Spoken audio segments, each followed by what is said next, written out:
UCLA in 1964 after playing baseball for the Bruins from 1959 to 1962.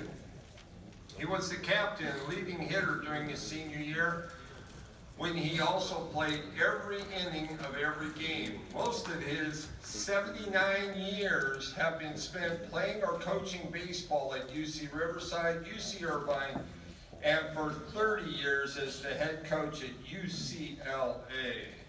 In 2004, he retired as the winningest coach in UCLA history and coached 46 Bruins to the major leagues, the second most in collegiate history at the date of his retirement. He was inducted into the UC Irvine Hall of Fame in '84, American Baseball Coaches Hall of Fame in 2004, Riverside Sports Hall of Fame in '05, UCLA Athletics Hall of Fame in 2011, and was named the Bruin of the Year in 2012. Gary remains active in baseball conducting and coaching at clinics and camps throughout California. He has 5 grown daughters and lives with his wife Sandy on a small ranch in Bear Valley Springs, California, where they enjoy their Arabian endurance horses and where Gary continues to manage and grow his small vineyard of Syrah and Malbec grapes. Let's get Gary. After we'll be selling books outside. If you're laughing because I don't know. So that's, you're right there. But let's give a big hand to Hall of Famer Gary Adams.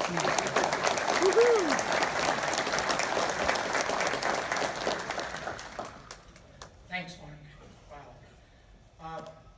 You know, I have the utmost respect for you athletic directors, and I think it's based partly because of the outstanding athletic directors that I had when I was coaching college baseball for 41 years. They set a great example. So I know how tough and how challenging your jobs are.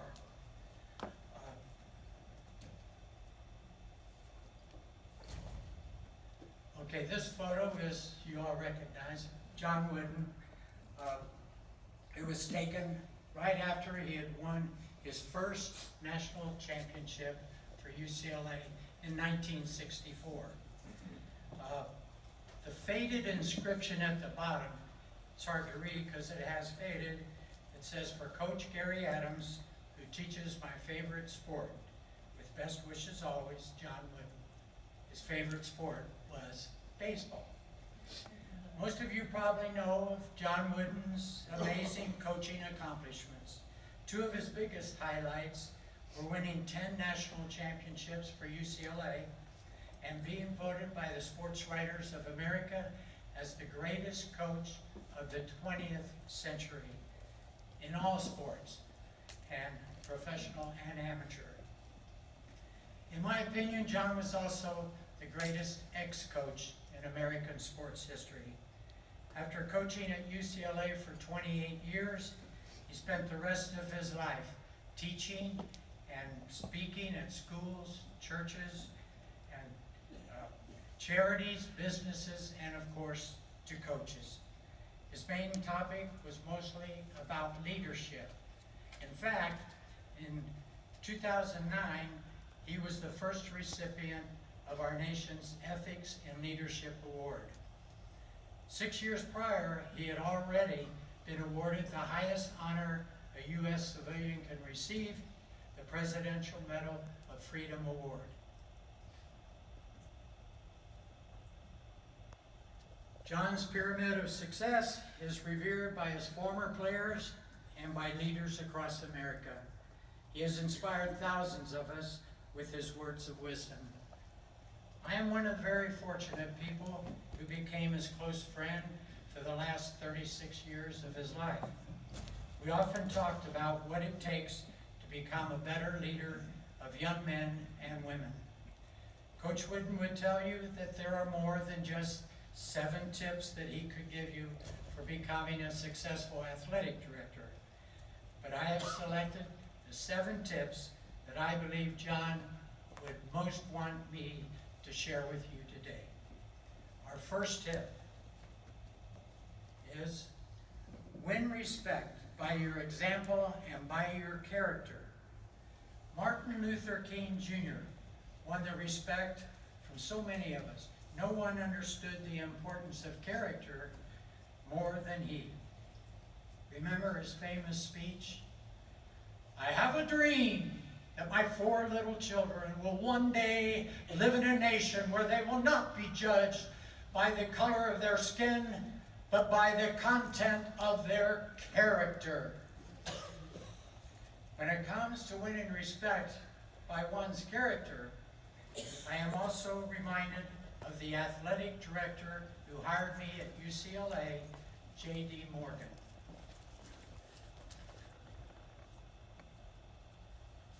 This photo of J.D. shows him looking over John's shoulder at a UCLA basketball game. He always sat next to John or behind him. And he was well known for disagreeing with the referees quite vocally any decisions that went against his Bruins. Even the fans sitting in the rafters could hear J.D.'s unique booming voice. Coach Wooden rarely yelled at the referees. He didn't have to when J.D. was nearby. But J.D. got so vocal that the Pac-8 coaches then, the Pac-8 rival coaches and referees finally protested to the conference commissioner, who made a rule that read, no athletic director shall sit on the bench or directly behind the bench during basketball games.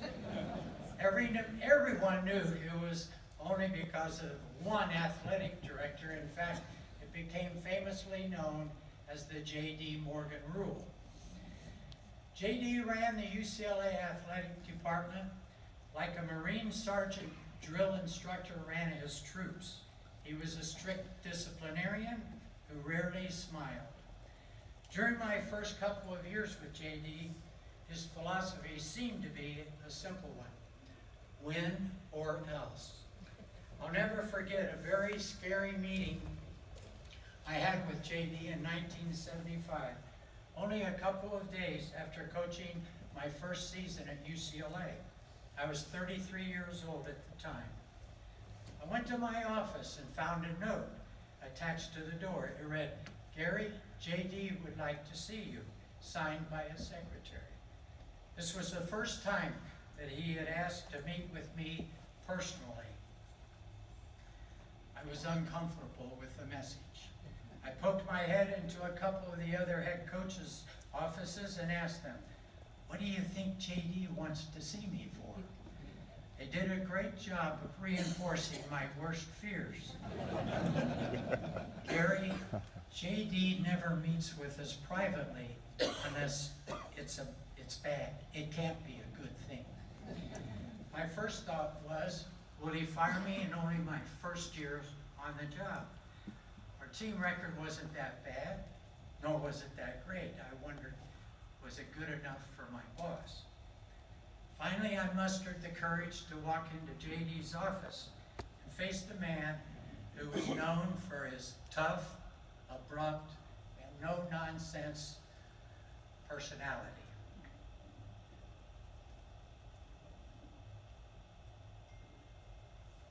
Okay, I walked in, and he says, sit down, Gary. He had a voice, I wish I could imitate it, but I can't. Sit down, Gary.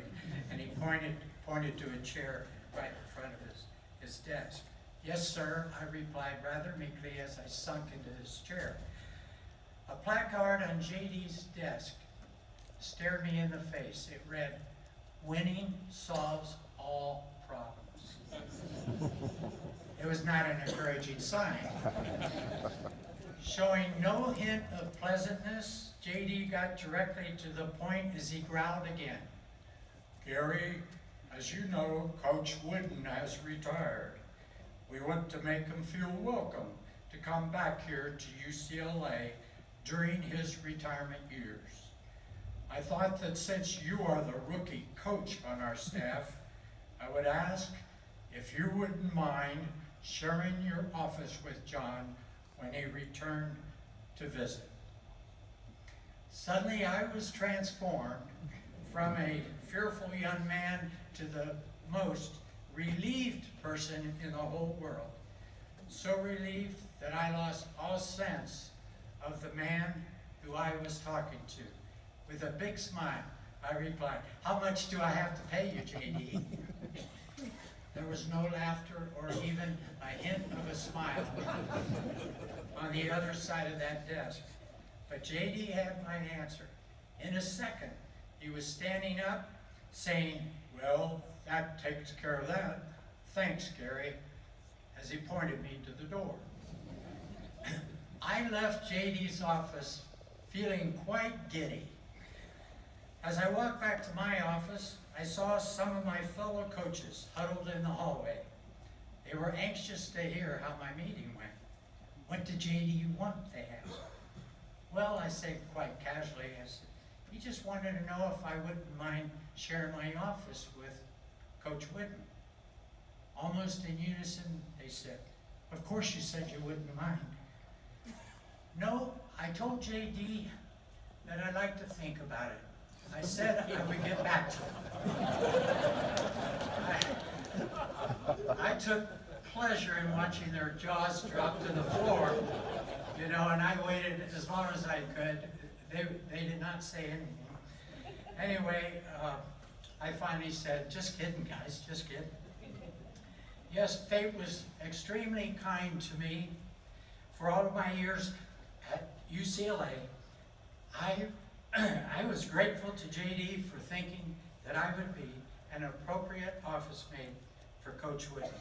John and I shared our tiny office for almost 8 years. He would return 3 or 4 times each week to pick up his mail, read his mail, and handwrite return letters to every one of his fans. And of course, John and I had many memorable conversations. The new building for the UCLA Athletic Department was appropriately named the Morgan Center in honor of the late J.D.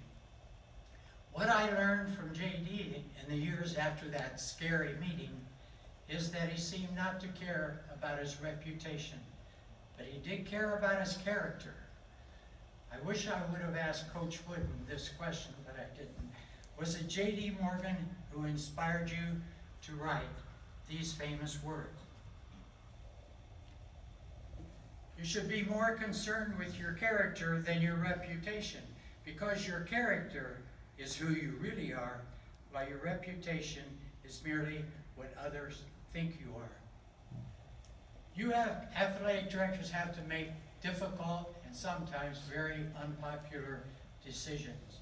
I know John would tell you, if you want to win respect, make those tough decisions based upon your character and your example, not in fear of your reputation.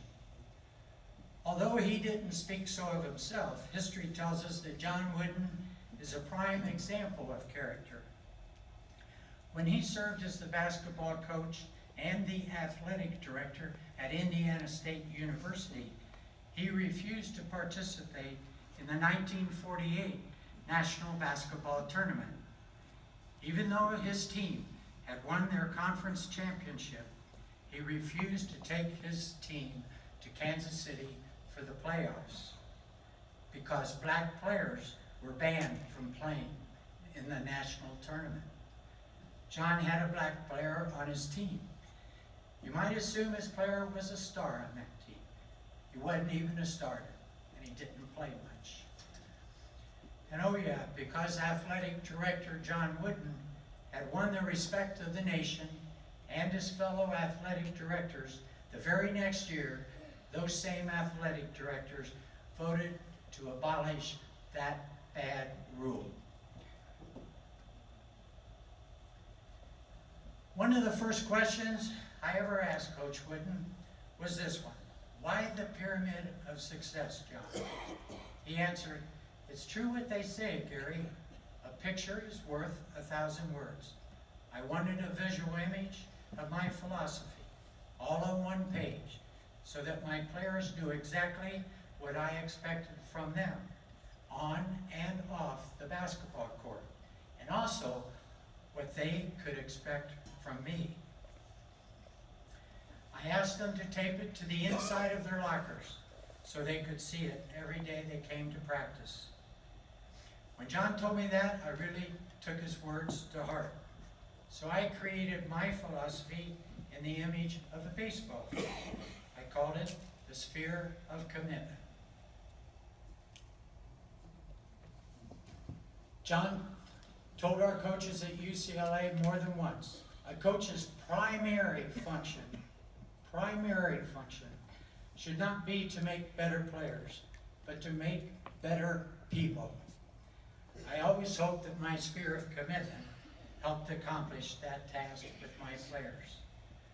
I also took Coach Wooden's words to the ultimate when I sometimes dressed into different costumes to drive home a lesson to my players.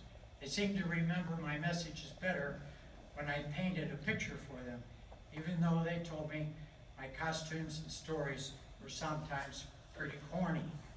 They were right. So ladies and gentlemen, I'll be changing costumes and hats this morning, knowing that you too have to wear many hats in your occupation. So hopefully this will help make my words more memorable. Now it's time to make a quick change. Meanwhile, you can study this black image of John's pyramid of success. I'll be right back.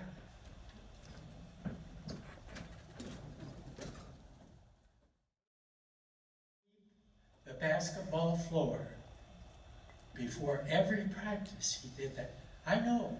I was a student and saw him do that at UCLA.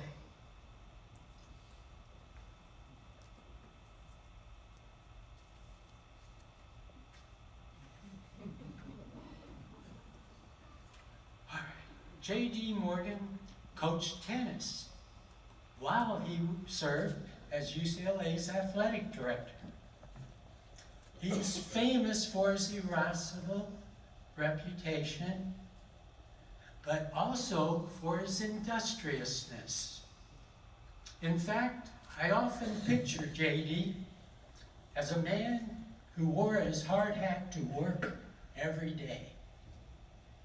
An example of his willingness to work was evident when he would tell his tennis players, "If you have any problems you think you can't solve, just give me a call. Anytime, any day, any night." And he added, "I only sleep 6 hours anyway." J.D. lived up to his words. Arthur Ashe, the famous tennis player at UCLA, said he called J.D. many, many times.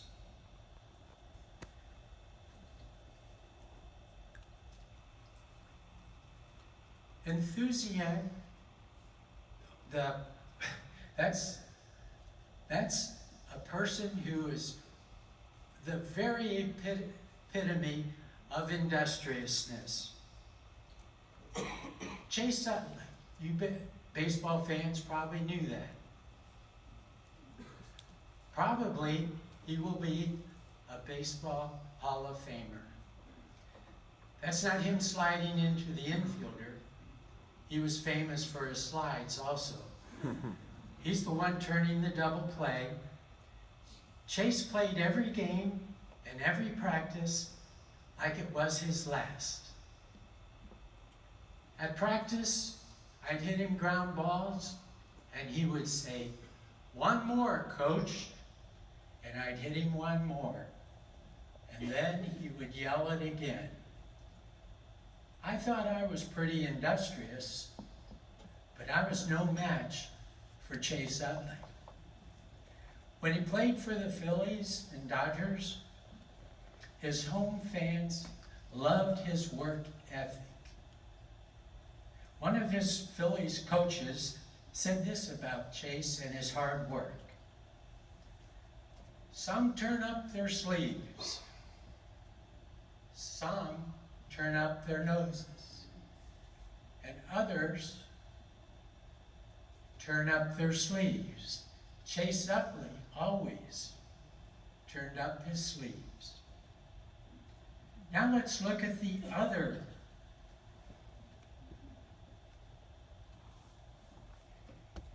There's the quote, in case you missed it.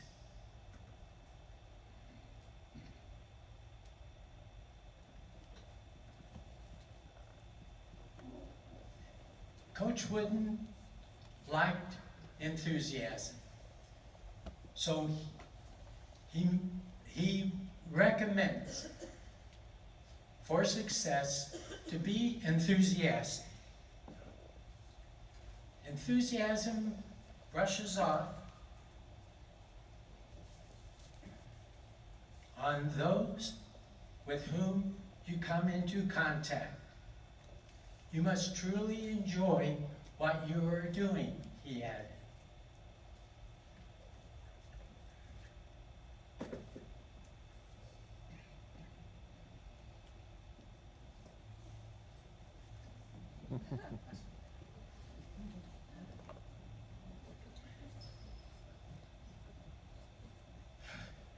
I think we can agree that enthusiasm can be contagious and is a great attribute for an athletic director. I coached many players who had enthusiasm, but one was really exceptional. All 4 years he played for me at UCLA. He's now the manager of the Los Angeles Dodgers, Dave Roberts. As I witnessed Dave's attitude at UCLA, I can say this. Every day he stepped on the field, he looked like a kid enjoying his first day at Disneyland. Thus the hat. We never had to, his players would say, we never had to pick Dave up. He was always picking us up with his enthusiasm. This famous photo shows Dave twirling in the air after scoring the tying run that sparked the Red Sox and propelled them to their 2004 World Series championship.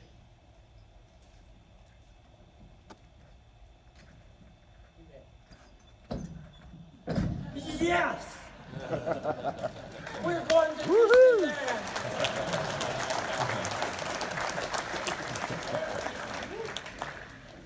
Be enthusiastic. This will be Dave's 4th year managing the Dodgers. I believe that one of the biggest reasons for his success is his enthusiasm, which rubs off onto his players. They enjoy playing for him, and they want to win for him. They love it, and he loves them back. Read what Coach Wooden told us at a coach's clinic. Industriousness and enthusiasm go together. If you're not enthusiastic about your coaching, you won't work hard at it either.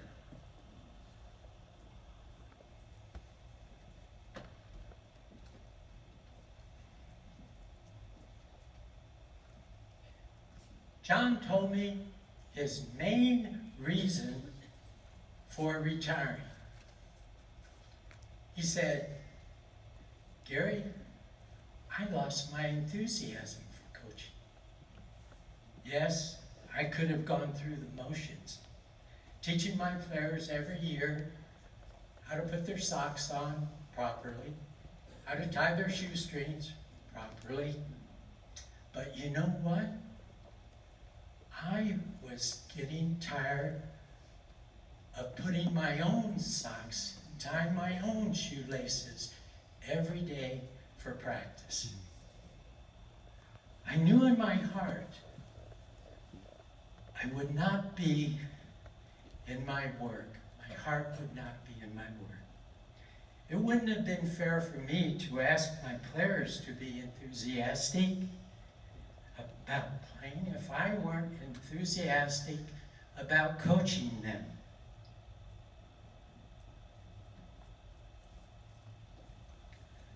John Wooden often said that there was one quality that is overlooked in leadership.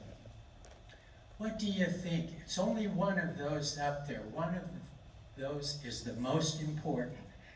I'm going to let you think about what that one is while I make a quick change. Yeah.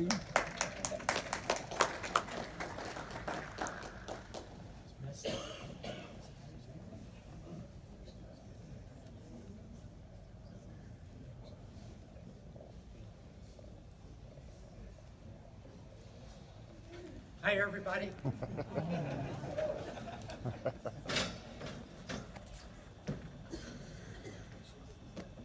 know, when you get my age, you need notes. I never had notes when I talked to my players, so I apologize for that. But at 80 years old, you know, I'm doing good to be up here.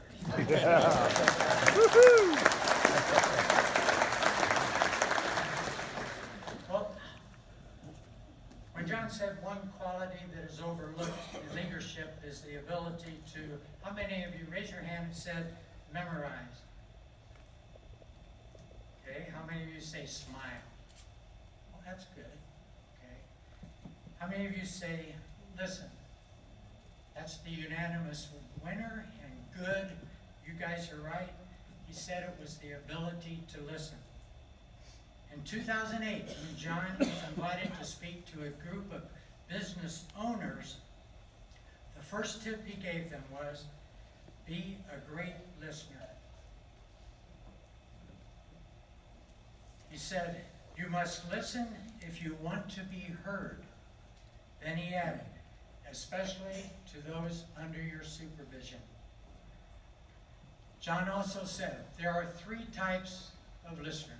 There's the poor listeners. About 30% of us are poor listeners, John said.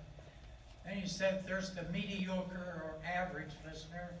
About 60% of us fall into that category. But Gary, there's only 10% of us that are great listeners. Most of us are not good at listening to each other because we are too busy thinking about what we are going to say next. You are never too old, though, to learn how to be a great listener. As I've grown older, my hearing has gotten worse, but hearing is not the same as listening. Hearing is not the same as listening. For example, my neighbor Frank.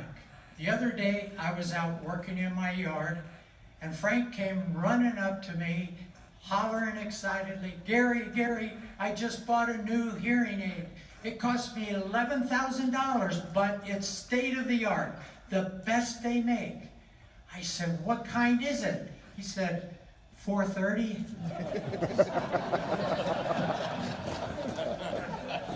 That was a joke. That didn't really happen. Well, now we know the difference, though, between hearing and listening. For the next couple of minutes, I would like you to pretend you're my new UCLA baseball recruits, freshmen attending your first organized meeting with me, your coach. And yes, I was dressed like this. Welcome, Bruins. Okay.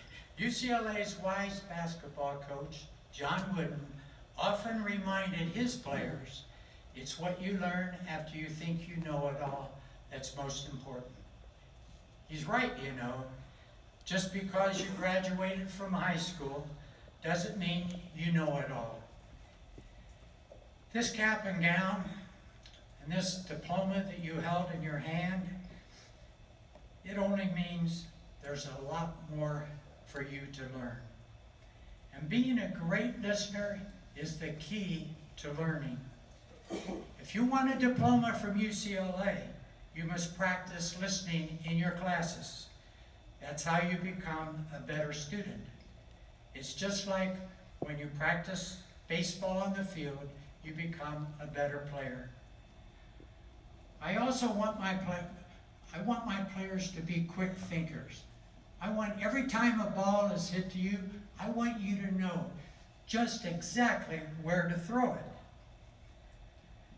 At the beginning of every season, I have always tested my freshman recruits, and now I want to test you on your quick thinking and your listening abilities.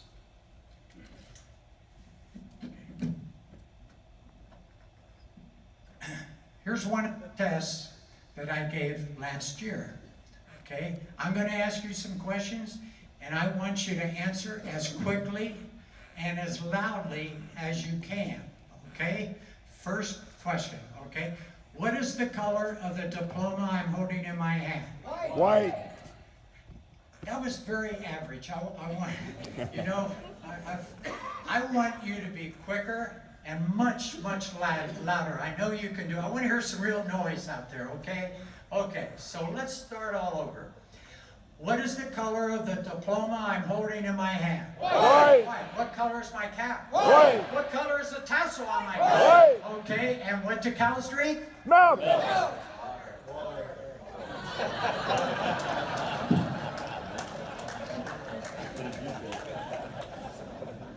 I think I heard more milks than water. You know, if I remember correctly, cows give milk. You know, they don't drink it, but they do drink water.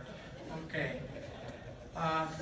Well, I tricked you, you know, because every question I asked you, all three questions, you answered 3 times, white, white, white. What you did, you really didn't listen carefully enough.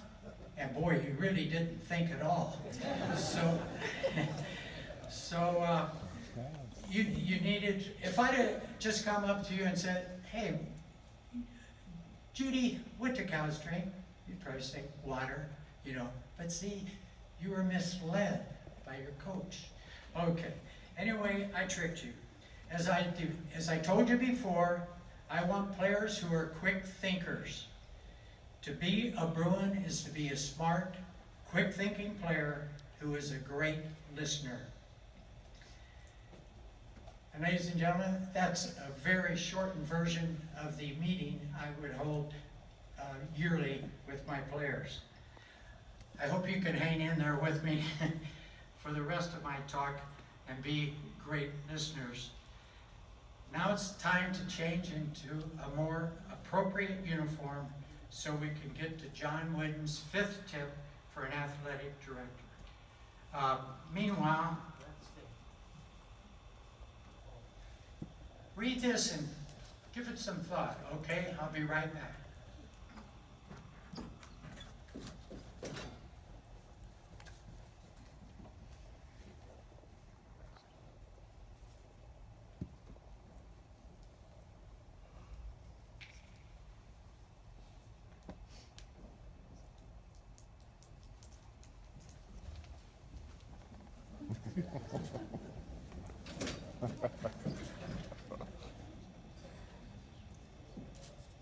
A Marine Corps drill instructor doesn't need a microphone or a podium to talk to his troops. Since when? It's when he's 80 years old and he has short-term memory loss. Coach Wooden's 5th tip for an athletic director is: be committed to be the best athletic director you can be. You as the leader must take charge and be committed, much like my drill instructor did when he gave me orders as a U.S. Marine, or like J.D. Morgan did with our coaches and athletes at UCLA.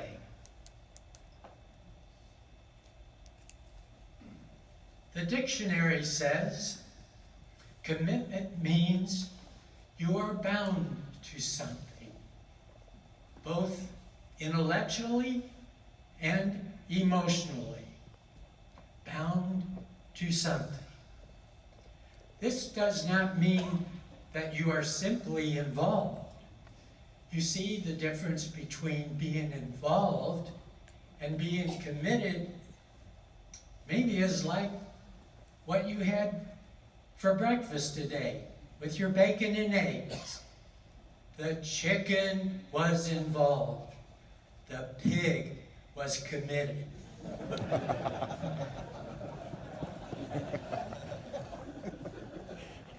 Let's look at my sphere of commitment again. The sphere of commitment is not the fear of commitment. Marines have no fear of commitment. Great leaders are those who are more than just involved. What should they be committed to? Take a look at the bottom of the sphere. It's simple. They should be committed to making an effort to be the best student and to graduate. Make the best effort to do that. And that's where you teachers and coaches and athletic directors come into play. Even if you must sound like a drill instructor, insist that your student athletes make the same effort or more in the classroom as they make on the field or court or pool, wherever they are. As a segue into Coach Wooden's sixth tip for leaders, we both agreed that our players should not be afraid to follow their dreams. But we also told them, better have a backup plan. We felt it was our responsibility to be committed to give our best effort to help our players realize their dreams. Now, I'm committed to making a quick costume change.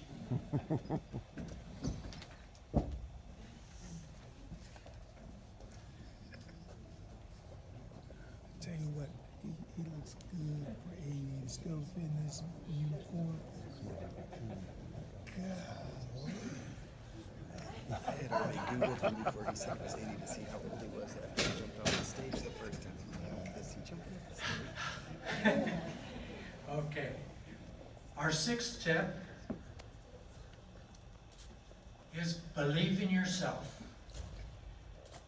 In Coach Wooden's Pyramid of Success, in the block of his Pyramid of Success, he used the word confidence. Do you remember when you were a little boy or a little girl and you had dreams of playing for your high school team or your college team or your pro sports teams? Many of us had those dreams then and believed they would come true. But John and I, we both believed, even though we grew older and older, we must keep believing in ourselves.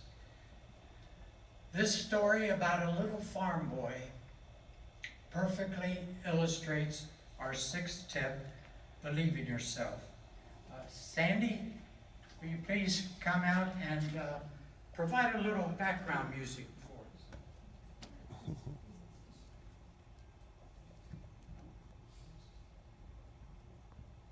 Think I'm ready to go. Okay.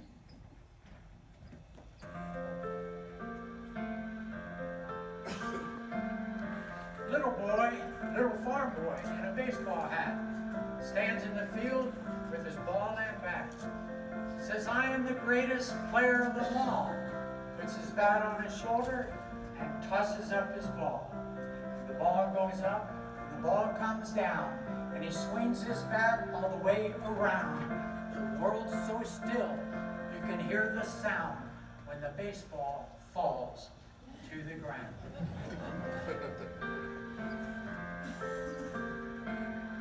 Little boy doesn't say a word. Picks up his ball, he is undeterred. Says, I am the greatest there has ever been. And he grits his teeth and tries it again. The ball goes up, the ball comes down, and he swings his bat all the way around. The world's so still you can hear the sound when the baseball falls to the ground.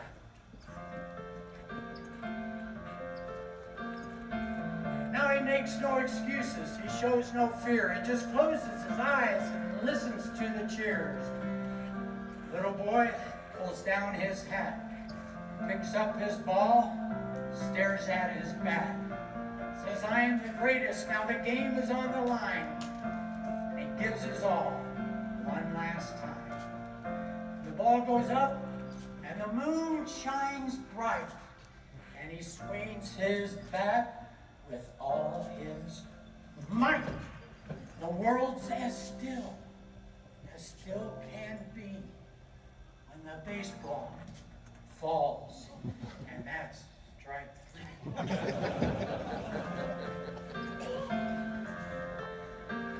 Now it's supper time, and his mama calls. Little boy starts home with his bat and ball.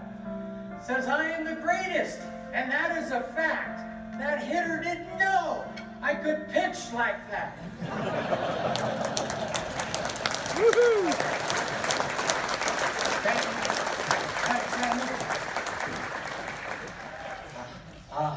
To believe in yourself like the little farm boy did. And did you notice how quickly he recovered, and he even had a backup plan? In the early years of our friendship, Coach Wooden offered me this wise advice. He said, Gary, life is not all about winning as most people define the word. Life is about trying to be the best you can be. And when your best doesn't quite cut it, how quickly you can recover and learn from it. I'll never forget those words, no matter how old I get. Those words apply to every one of us, because life is not without its failures or defeats, even when you think you've given your best effort. If there's one thing I've learned about baseball, it's a game that's designed to make you fail. Sometimes you might feel that your job as athletic directors is designed to make you fail. But the best way to survive and to operate is to keep believing in yourself. As John Wooden once exclaimed to me in our office very early in my coaching at UCLA, he said, I was beginning to doubt myself in some things, okay? So he said, goodness gracious, Gary, if you can't believe in yourself, how do you expect others to believe in you? He was right. He shook me up with that.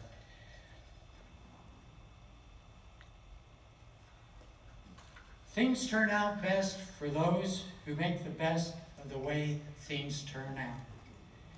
If John were here today, he would add this addendum to our sixth tip, though. Believe in yourself. He also said, but Gary, don't be boastful, be humble. So continuing with our sixth tip, believe in yourself, but be humble. John told me a story that always reminded him to be humble, especially in victory.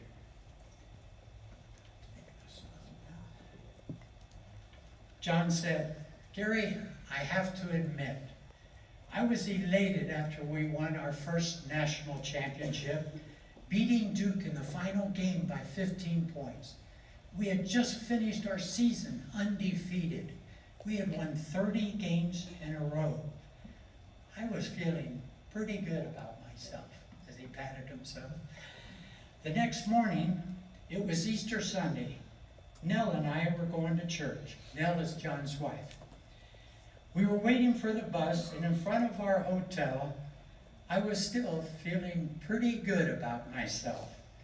Suddenly, I felt something go splat on top of my head. I reached up and felt a gooey wet spot. I bent over and asked Nell, what's this? She said, it's white, sort of. I looked up to the sky just in time to see a pigeon disappear behind the building across the way. I said, goodness gracious, Nell, the good Lord is trying to tell me something. Be humble. I also think that this wise Chinese philosopher, you've heard of Confucius? Okay? I thought this was a good way of putting it too. He who gets too big for his britches will be totally exposed in the end. You got to think about that one. Okay.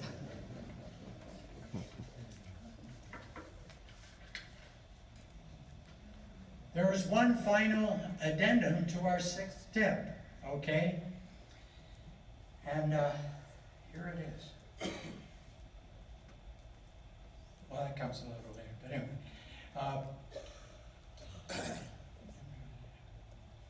He would also insist that we believe in others. That's because he believed 100% in what his favorite American president famously said, better to trust others and sometimes be disappointed than to mistrust and be miserable your whole life. And so it goes with you athletic directors who must believe in your coaches, your staff, and your student athletes, and sometimes even your student athletes' parents. So putting all 3 parts of John's 6th tip together, it reads like this. Believe in yourself, but be humble, and believe in others too. For John Wooden's 7th and last tip, I need to make a final change. This is the last one, folks. But I'll leave you with a list of our 6 tips we've discussed so far. Meanwhile, maybe you can give some thought as to what you think the 7th tip might be. I'll be back in a moment.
Phew, that was the toughest one of all. Sorry.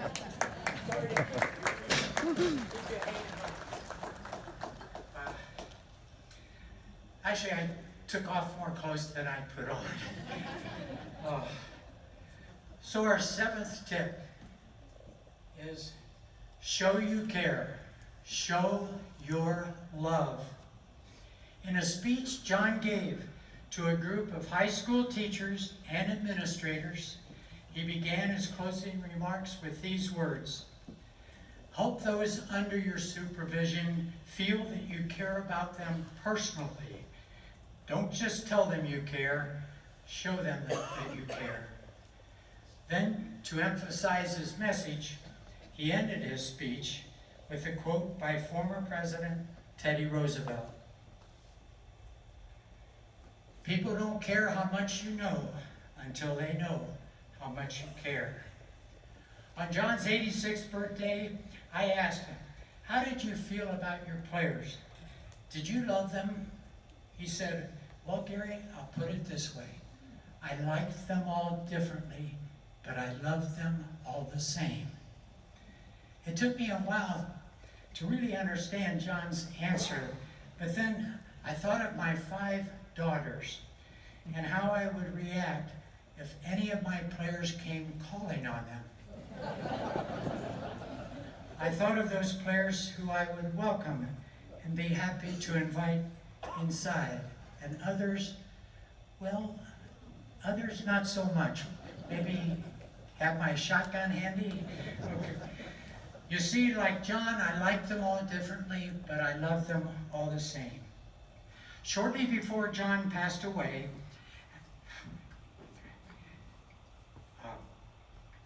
as I knelt by his bedside and held his hand, he said, in barely more than a whisper, "Gary, the most important word on earth is nowhere in my pyramid of success.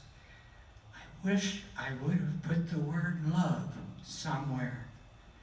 Then he added with a short grin, "But I fixed it. I finally put it in my children's book." It's in the last book he would ever write. Here is John's only pyramid of success that includes the word love. Okay, can you find it? I'll tell you, it is hard to find. But let's take a closer look. You can see that John added mortar between all the blocks, and the word love is inscribed in the mortar. Ironically, love appears 96 times, the age at which John had fixed his mistake. This is the last portrait of Nell and John together. She passed away in 1985. About 2 decades later, a sports reporter asked John, "What was the proudest and greatest moment of your career?" He expected John to answer with his greatest sports moment, but John answered, "When my Nellie said I do." That's love. Sometime after Nell had passed away, John told me, "Gary, as much as I loved my Nellie, I wish I would have danced with her more. She loved to dance, but she always did things that I wanted to do. I should have been better at showing my love for her and gone dancing with her more." Contrast John's story with Tommy Lasorda's story, the great former Dodgers manager who he's at 91 years still, and he's still quite the character he always has been. He's been married to his wife Jo for 69 years. Last year I paid a visit to him in his office at Dodger Stadium on the day he and Jo celebrated their wedding anniversary. So I asked Tommy, I said, "Tommy, what do you attribute your long and successful marriage to?" He said, "Dancing, Gary. We went dancing 6 nights a week." "Wow," I said, 6 nights a week? "Yeah. I went on Monday, Wednesday, and Friday. She went on Tuesday, Thursday, and Saturday." True story. When he finished laughing at himself, I heard him barely mumble, "Oh, Gary, we just love each other, that's all." I know it's hard for us to do, show our love. And we shouldn't be afraid to say it either, even to our student athletes, our staff, and our staff. I do know this, we should not wait until we are 96 years old to try.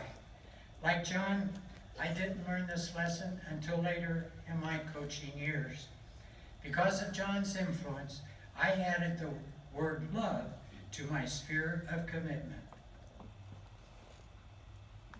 As you can see, I put it right smack dab in the center where it belongs. Well, you've heard a lot about Coach Wooden today. You know, the man who is known as the Wizard of Westwood, a nickname he really disliked very much. He died at the age of 99, and we are forever grateful for the memories and the lessons he left behind. In my book that I wrote called Conversations with Coach Wooden, the very last words I wrote belong to John Wooden. He said, We can give without loving, but we cannot love without giving. In fact, love is nothing unless we give it to someone. I'm going to put that on the screen for you so you can have, it's worth remembering. Okay, and oh, before I leave the stage, which I'm going to do in a second here, before I leave the stage, I'd like my wife, Sandy, to come out and take a bow for playing the keyboard and helping me make all these quick changes.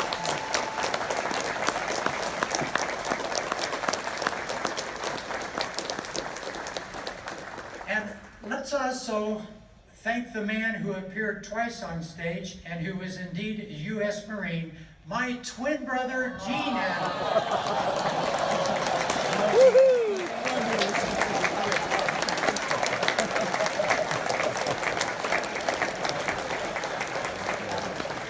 Thanks, everyone. Love you guys. That dip.